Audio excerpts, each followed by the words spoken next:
Class 11-12 West Bengal বোর্ডের economics কীরমভাবে পড়াশোনা করব, হাউ টু স্টাডি। সো প্রথমত আমরা দেখে নিতে পারি যে ওভারঅল সিলেবাসটা কীভাবে তৈরি রয়েছে। তো প্রথমে তো মাইক্রো ইকোনমিক্স রয়েছে। সো মাইক্রো ইকোনমিক্স ফ্যামিলারাইজ করবে তোমাকে different basic concept of choice, demand, supply, এগুলো নিয়ে প্রথমে শুরু হবে।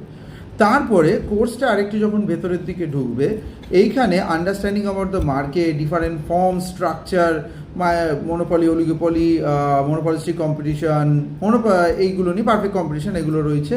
তারপরে ঢুকবে basic concept and processes about international ট্রেডটা কিন্তু জরুরি। এরপরে ঢুকবে একটু হলো স্ট্যাটিস্টিক্স, যেখানে ইন্ট্রোডাক্টরি স্ট্যাটিস্টিক্সই থাকবে, আলাদা করে স্ট্যাটিস্টিক্স খুব বেশি কিছু নয়, মিন, মিডিয়ান, মোড, এইরকম জিনিসপত্রগুলো থাকবে। প্রজেক্ট ওয়ার্ক কিন্তু থাকবে। আর পার্টিকুলারলি ইউজফুল বলা যেতে পারে অন্যান্য ক্ষেত্রগুলোতেও থাকবে, যেগুলোতে আমি একটু পরে ঢুকবো। এরপরে ম্যাক্রো ইকোনমিক্স থাকবে। এক্ষেত্রে বেসিক কনসেপ্ট, ন্যাশনাল ইনকাম, এইগুলো নিয়ে প্রশ্ন, এগুলোতে কিন্তু নিউমেরিক্যালও আসে, অন্যান্য বোর্ডে তো এগুলো খুব স্ট্রংলি দেখা হয়। আর সিম্পল কেনশিয়ান বলে একটা পার্ট থাকবে ইকোনমিক সিস্টেম, এটা কিন্তু স্টুডেন্টদেরকে গ্র্যাজুয়েশন লেভেলে যদি তোমরা ইকোনমিক্স নিয়ে পড়তে চাও তাহলে খুব কাজে লাগবে। আর এই কোর্সের মধ্যে balance of payment, money and banking, government budget, taxation, এগুলো নিয়েও প্রশ্ন থাকবে।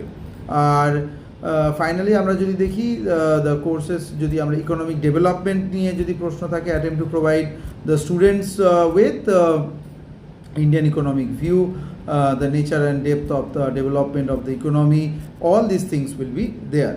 এছাড়া একটা কোর্সের স্ট্রাকচারের মধ্যে ডিফারেন্ট কনসেপ্ট, প্রসেস আর থিওরির যে পার্টগুলো রয়েছে সেগুলো যথেষ্টই করতে হবে। এর সঙ্গে সঙ্গে আমি ওটার কভারেজ বেস ক্লাস করাচ্ছি, যাতে তোমাদের পুরোটা বুঝতে এবং সেটা নিয়ে এগোতে খুব সুবিধে হয়। So feel free to ask me any question. Class দিয়ে নিয়ে যাবে এমন ব্যাপার নয় যে নাহলে স্যার উত্তর দেবেন না।